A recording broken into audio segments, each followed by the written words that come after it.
I'm Dr. Tejal Gandhi. I'm the Chief Safety and Transformation Officer at GANEY and an internal medicine doctor by background. I came to GANEY from working in hospitals and healthcare as a safety officer and a chief quality officer, and then also was CEO of the National Patient Safety Foundation, which eventually merged with IHI. And so my relationship with diagnostic error has been very long. I started out as a safety researcher, and my focus was ambulatory safety. And I did one of the first studies looking at types and causes of diagnostic error in the ambulatory setting a long time ago, which I will not tell you what year because it'll show you how long ago that was. But so I've been researching diagnostic error for a long time, especially given that, and I started out as a primary care doctor and was seeing these kinds of issues happening in my practice.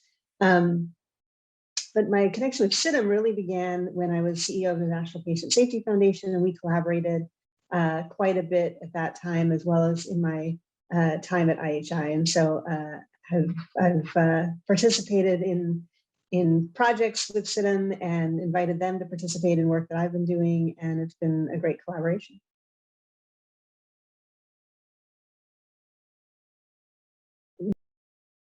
During the COVID pandemic, the issue of inequities and disparities has become very prominent, though we know that those issues have existed long before COVID and will exist long after.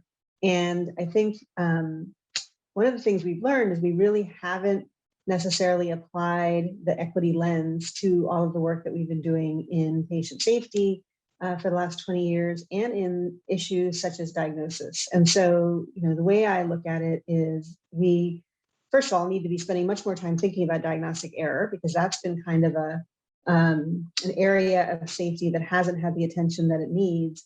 And then for those of us who are working in diagnostic safety, we need to constantly be bringing that equity lens to make sure that we're looking for whether there are inequities in diagnosis, whether it's based on race, ethnicity, language, sexual orientation, gender identity, age, whatever it might be. We need to constantly be bringing that lens to the work we're doing to make sure that we aren't having inequities in diagnosis and how we make diagnoses based on those characteristics.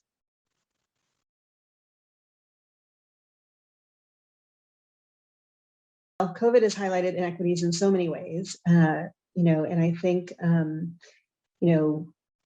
lot of the issues have been around access, around different outcomes for different populations in terms of, mortality, in terms of essential workers and who's an essential worker, and the fact that they are at much more high risk than the typical person in the population, and those essential workers are different demographics than the typical population.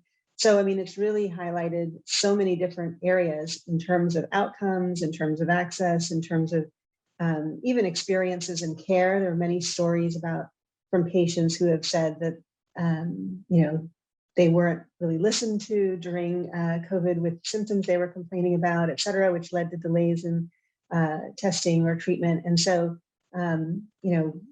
it really has brought these issues front and center, but I think it's so important to note that this is not a new, only because of COVID that these things have happened, but that these are really longstanding issues that COVID has just made even more glaring.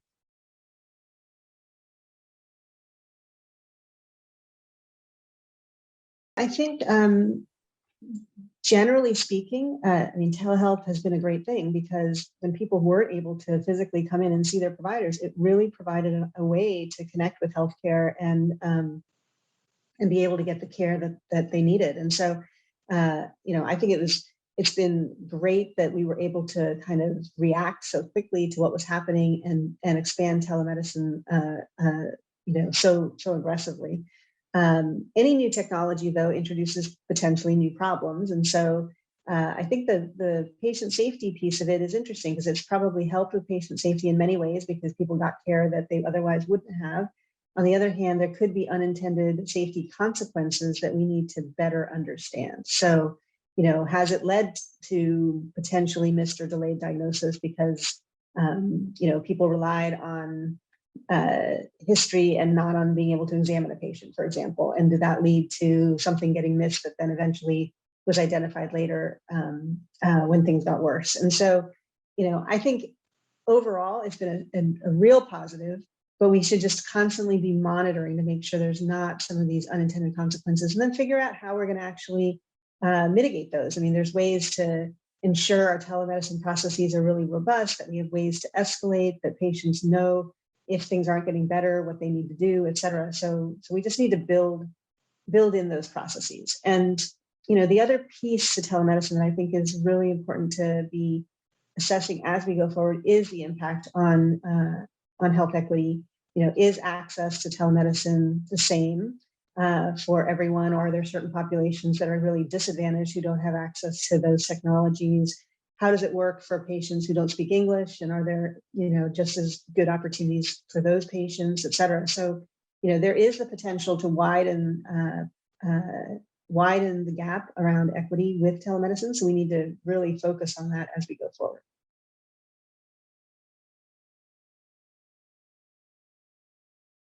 During my session at SIDM 2021, I'm really going to talk about how we can bring the equity lens to all of the work that we do in safety, and particularly to the work that we're doing on diagnostic safety. And think about how we design it into the processes and interventions that we're already thinking about to optimize diagnostic safety, to make sure that we aren't having some of the unintended consequences that we know can happen. So that will be the focus of my talk, and I look forward to everyone joining and participating.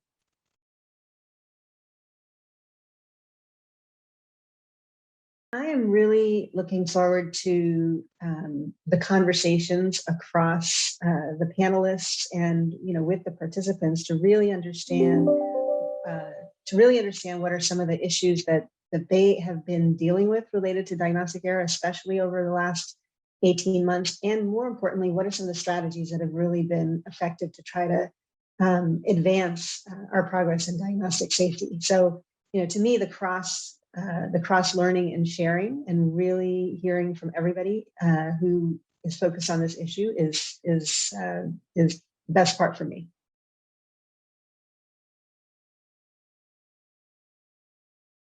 Attendees will really get a sense of the state of the work in diagnostic safety that's happening around the country, and also will walk away with actionable and really operational strategies and tactics that they can implement back at their organizations to try to advance this particular safety area. There's been a lot of talk about we need to work on diagnosis, and now's the time to really come away with those, what can I do in my organization over the next 3 months or 6 months to really start to operationalize some of this work.